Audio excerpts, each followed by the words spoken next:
What is up, everyone? JD here. I hope you're doing well today. Got a review for you. Let's get it.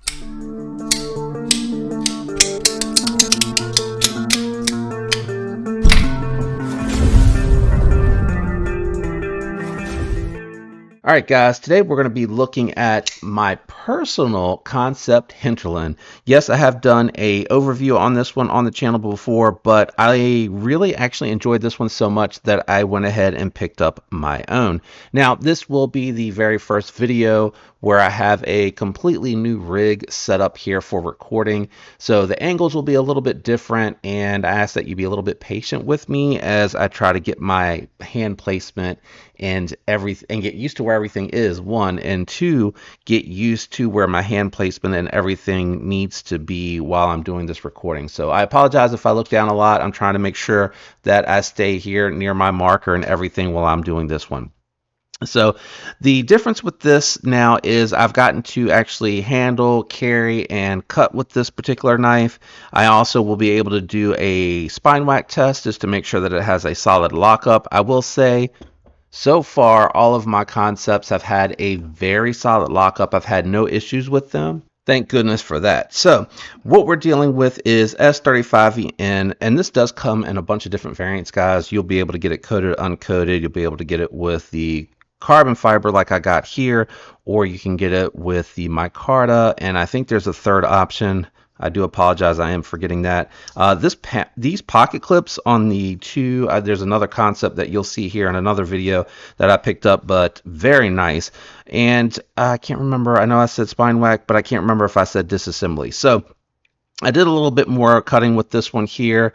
I went through, of course, the catalog paper to see if there's consistency with the edge, which there was, and it was an absolute laser beam and a joy to use on the cardboard, cutting through the denim and doing the precision cutting in the pinch grip. Just an absolute joy, which is one of the reasons that the Hinterland won me over. When we get to the disassembly, I'm very curious. It looks like this will take bug out thumb studs, and I have some downstairs, I think. So I'm going to test those out just to see if that'll work. We'll get to that in a little bit, but there is a little bit of a con with this particular, well, there's a couple, I guess, depending on how you look at it, depending on your preference with the thumb studs, but we'll get to that here in a minute. Ergonomically, very, very comfortable. Again, one of the many reasons that I decided to pick one of these up immediately on my own. I think this is my favorite concept. I think it is their best looking design to me personally, and they have a lot of good looking designs. I know that may make it sound like they don't, but it's very good looking. I particularly love this carbon fiber with the blue anodize. Now, I do think that I am going to take it up to the blurple voltage. Right now, it's just that slate blue.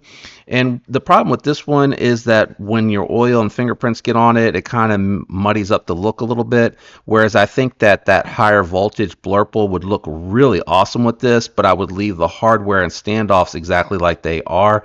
And then I would do the high voltage on the bug out thumb studs. If I probably will install them. I'll bring them up for the disassembly video to see if they fit and to show those to everybody.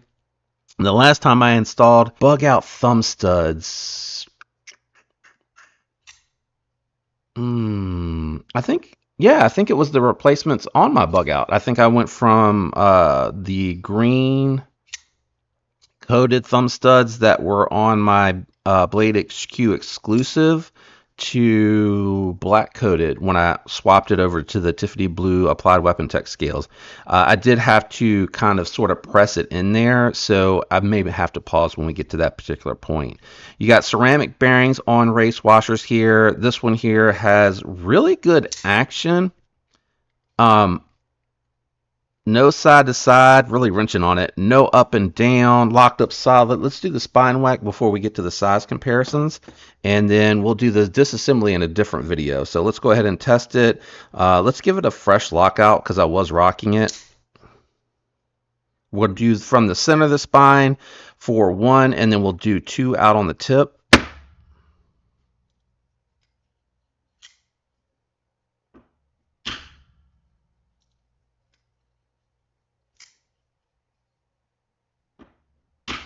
Yeah, Locked up solid, like I said.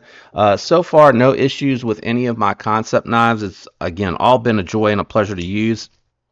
And very solid lockup. Easy. Good access to the lock bar. It's nicely scalloped. I'm able to consistently get to that regardless of the disengagement method that you prefer to use. A little snug if you do index like that, but otherwise just a very good tune on the detent. Um, the reverse flick, I will admit, on the coated blade, it's a little slick. So what I've found that I need to do is kind of use the meat instead of trying to hit it with the fingernail, because the fingernail will fall off. But if I catch it right in that fuller with the meat, I'm able to get it open consistently. I slide a little bit as I open it, but I haven't missed yet. So I'm giving that a pass for that. Nice clip point blade. I haven't tried to use that fuller to open it. I don't know why you would with that thumb stud, but it works nice for the slow roll. But I do, as I'm rotating, kind of feel that I'm catching up on that thumb ramp and instead of the thumb stud. But I am really curious to see what it'll look like with thumb studs on there. I'm trying to remember where the heck I put those. I'm pretty sure they're downstairs.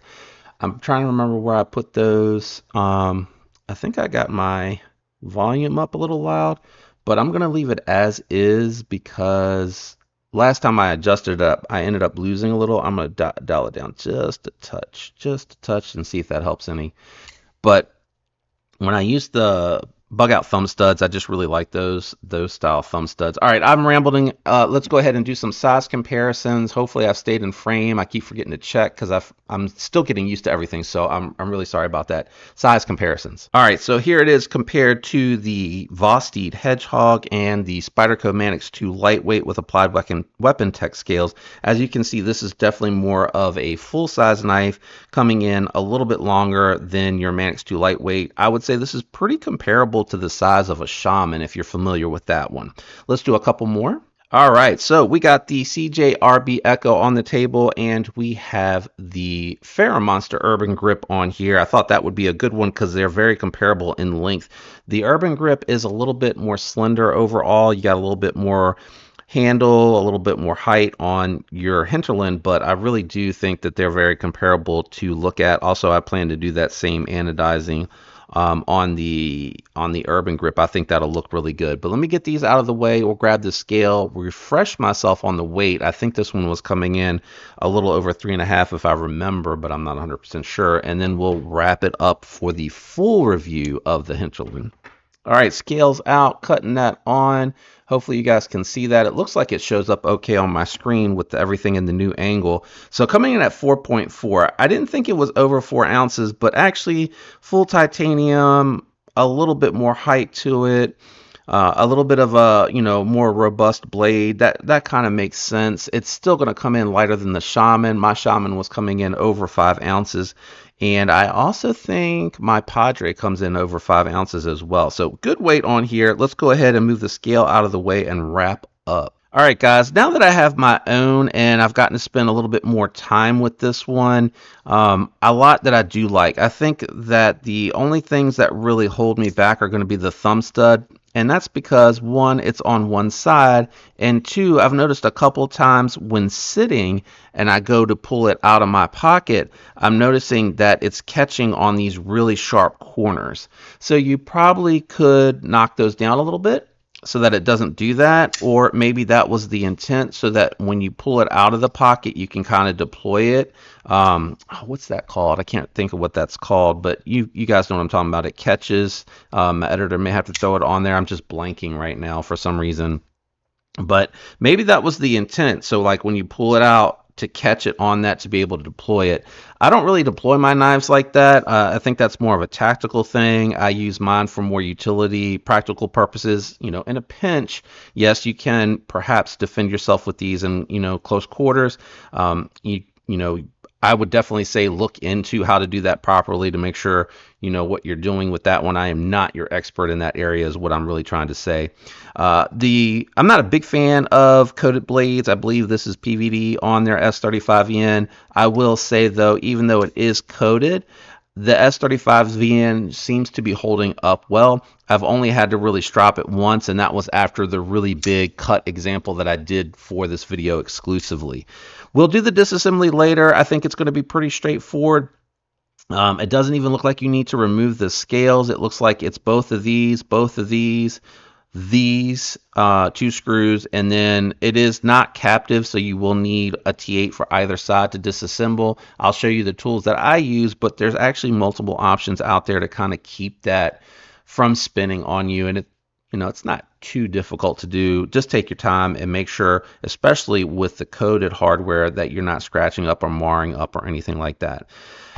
Having spent some time with this one, I'm actually going to go with the material. Sorry, I grade on a scale of 1 to 10. I should mention that. Budget knives cut off at 7 because of materials. I like their S35EN. I love that they are doing a steel that they can heat treat well. So that goes really far for me. Titanium with carbon fiber in this instance. I know they do micarta.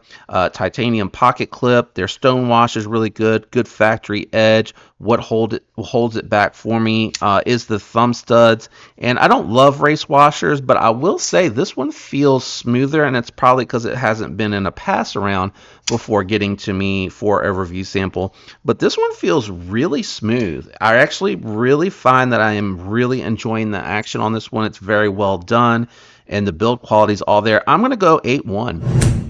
8-1 on this one. I'm not sure where I was. I think I was in the really high 7s, but I'm moving this up. I really, truly like this Hinterland from Kansept. It's very comfortable in the hands. I can get a full 4-finger grip. It's a little tight in this scallop, but because they chamfered it so well, it's not too hot, and it's just tight. Like, I just hang out just a skosh of there, and then they made this scallop so small that I'm really able to just land very comfortably in here, no matter what the position is that I'm using. I love the lock bar access. Great geometry. They get this thing nice and thin, guys, so it is a slicer for sure, and I just love the aesthetics on this. I think this is a really good looking knife. Obviously I do. I was impressed with the review sample that had been in other people's hands so much that I went and got my own. I will say, if you're not big on the studs, definitely stay tuned for the review video. It should come out. I try to time it so this comes out and then the review video, not the review video, the disassembly video coming out after the review video, so that you guys can see it, and hopefully that'll help you with the disassembly. And if you like this model but not the single thumb stud, you may want the second thumb stud, especially because I will say that fuller, you gotta figure it out. But once I figured it out, I was able to open it consistently. There you go.